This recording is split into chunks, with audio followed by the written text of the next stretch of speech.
not the duty to thank you when you do your duty. 32nd week in ordinary time, 9th of November, Tuesday reflection. We all have a duty to accomplish. It's important that we realize that we are here to do a duty. So when you do your duty, why you should expect a thank you? And we can't. Do you thank your pencil? Do you thank your chair or cup? No. When that is their duty, though they are not alive. So, but then we have to realize why we expect something in return when we do our duty.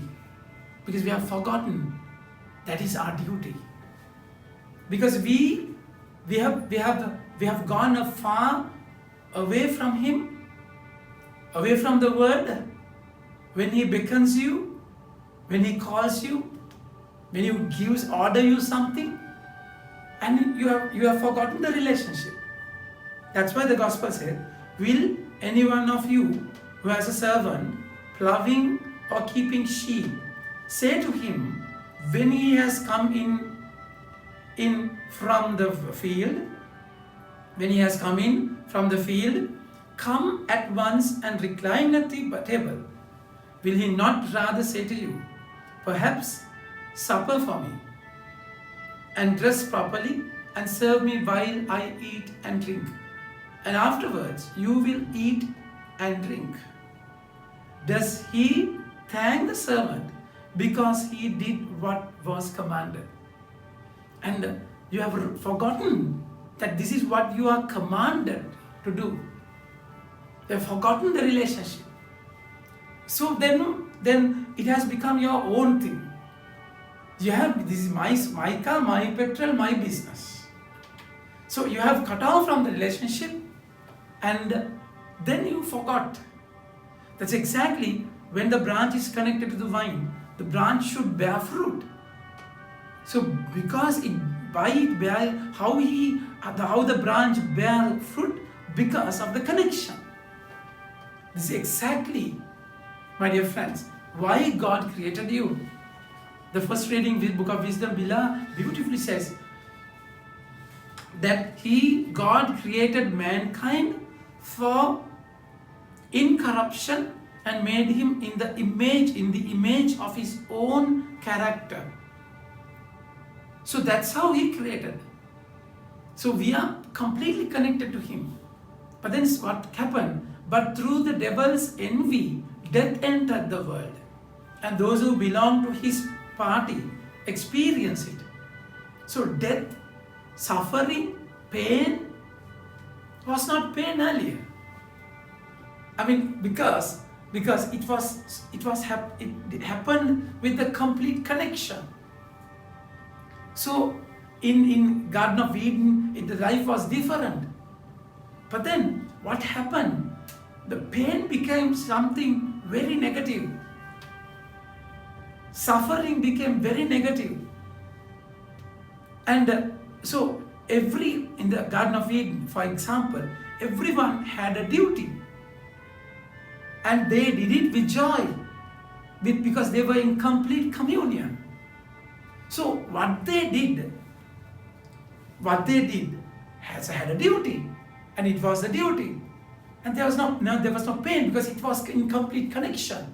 But then what happens here?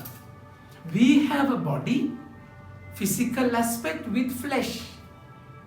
So there is a selfish desire. There is a tug of war. What you want and what he wants. So there is a dichotomy, there is a contradiction sometimes. So the more you are connected, you will enjoy the duty. The moment you are disconnected, you will hate it. Under persuasion, you will do that. That's exactly why those who are connected and those who are disconnected, Book of Wisdom speaks about them very clearly. But the souls of the righteous are in the hand of God. So they are connected They are in the hand of God. And no torment will ever touch them. I mean, they suffer, isn't it? Jesus had to suffer.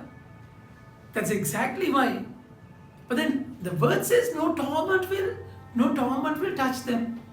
No, they will die. But then die in connection. Torment is not, it's a pain. But then this torment, when it comes to torment, that you suffer terribly in a very negative way when you are disconnected. So that kind of torment. Because even in the height of pain, Jesus said, Father, I commend my spirit to you.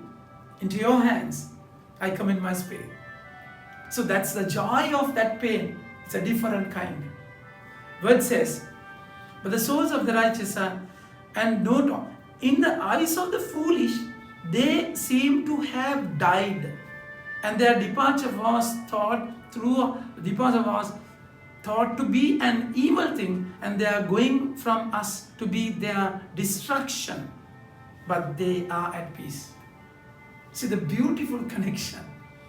So the one who is in connection, when he does his duty in connection, others would see it as a punishment. That's exactly Pharisees, high priests, Sadducees wanted Jesus to come down from the cross and save himself. That's exactly what the left side thief said. If you're son of God, just save yourself and save us.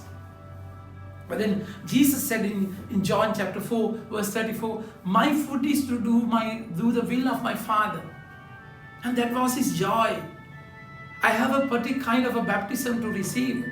So I have come to set fire. Luke chapter 12, verse 49. My dear friends, it's the duty that gave him the joy. See the journey. For those, though in the sight of men, they were punished, their hope is full of immortality. Having been disciplined a little, they will receive a great good. Because God tested them and found them worthy of himself. Like gold in the furnace, he tried them. That's the meaning of the pain. That's the meaning of trauma. That's the meaning of agony. That's the meaning of suffering. It's different. So after that, you cannot say that I have suffered. So you're here not to be served, but to serve. It's different. You're here to serve. That's your calling. Jesus, by becoming a slave, servant, the lower level of a servant is a slave. Slave who washed the feet is the servant of servant. That's exactly what Jesus said. So whatever we have to do, of course, because you have a self, you have your ego, you have your personality, this thing, it causes you pain. You have to tear your will sometimes to do the will of the Father. Yet it gives you true joy, true meaning.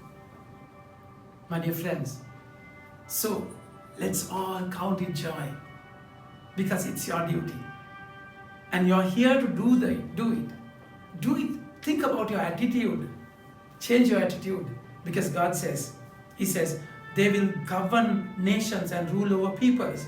And the Lord will reign over them forever. Those who trust in Him will understand the truth. And the faithful will abide with Him in love. So that is how you're connected. That is the meaning of the beloved Son. In Jordan, when he was submerged in the waters, God said, you are my beloved Son, which means you are the suffering servant. You have got to take up the cross and follow. That's exactly our journey also. So be joyful in all your struggles. Don't expect anything, because you are here to do that will alone. Amen. May God bless you.